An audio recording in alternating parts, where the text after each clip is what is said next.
On the same hearing, Colonel Asherto, you also mentioned panagutin sa kasalanan si Senator Bongo, si Senator Bato de la Rosa, at si former President Rodrigo Roa Duterte. Kanilang war on drug ay peke.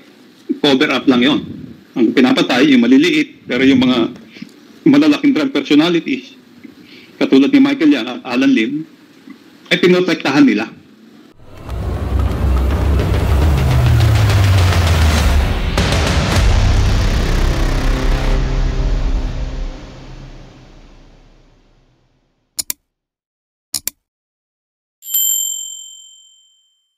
Colonel Asherto, during your last appearance in the dangerous drugs, that is before the Quadcom, you made mention about Aaron Aquino, Oscar Albayalde, and Wilkins Villanueva. Briefly, Colonel Asherto, what is the significance of the participation of these three personalities? Why you mention them in your testimony? Una po, si Chief PNP Oscar Albayalde, binigyan ko po ng report at ang una po ay tinanggi niya at pinagbintangan niya pa ako kung anong sa pagpatay dun sa Koreano, yung smuggling ng AK-47 at wala siyang ginawa dun sa report ko. Si Director General Aaron Aquino, binigyan ko rin po ng report at nag-usap kami, sa kanya, pinausap niya ako at sabi niya i-report niya sa Malacanang. Kaya nung February, command conference sa Cebu, tinawagan niya ako at sinabihan niya ako na gusto akong kakausapin ako ni Den sa Bongo tungkol dun sa report ko. Pero nung pumutok na yung issue sa amin, hindi niya na maalala kung kanino niya ibinigay yung report sa Malacanang. Nakakapagtaka po naman yon. Ito naman pong si Wilkins Villanueva, na classmate ko, during sa mga press conference sa Malacanang during COVID, sinabi niya na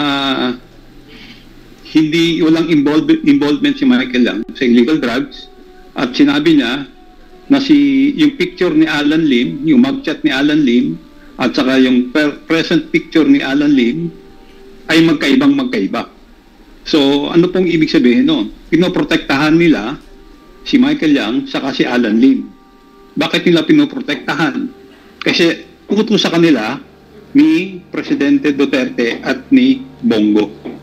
Yun po yung On the same hearing, Colonel Asherto, you also mentioned panagutin sa kasalanan si Senator Bongo, si Senator Bato de la Rosa, at si former President Rodrigo Roa Duterte. Can you please enlighten us? What is the reason behind this articulation of yours? Kasi po, sa akin pong palagay, sa nangyari sa amin, namatay ang aking si retired Master Sergeant Liwanag at hanggang ngayon missing pa si Captain Lito Perote na sila ang may kagagawan. At yung kanilang war on drug ay peke. Cover up lang yon. Ang pinapatay, yung maliliit, pero yung mga malalaking drug personalities, katulad ni Michael Yang at Alan Lim, ay pinotektahan nila. Sa tingin niyo po, Colonel Asherto, what is the reason behind your allegation of cover up? Ang pinapatay lang ay maliliit at yung malalaking drug lord like Alan Lim and Michael Yang ay pinoprotektahan nila. Ano po ang dahilan? Kasi po nakapatong sila Nakapatong sila sa binabayaran sila ng sindikato Tingnan niyo lang po yung nagkinagawa ng investigasyon sa Quad. Ngayon po hindi lang po illegal drugs Lumapad pa ho ang kanilang dalamay Meron ng pogo, meron ng mga acquisition ng land. Dapat ito pag-aralan mabuti ng National Security Council sa Kanika. Baka ito po ay merong koneksyon sa nangyayari sa West Philippine Sea. Colonel, kasi po ang sindikato ng... Yun pong ginamit niyong term is pumapatong? Tama ho ba? Opo, pinotektahan kasi nila Ano po bang, can you please enlighten us? Pag sinabi niyo ho bang pumapatong po sila dito sa drugs. Ano hong ibig sabihin ng pumapatong? Ibig sabihin po, pinoproteksyonan nila kapalit ng pera.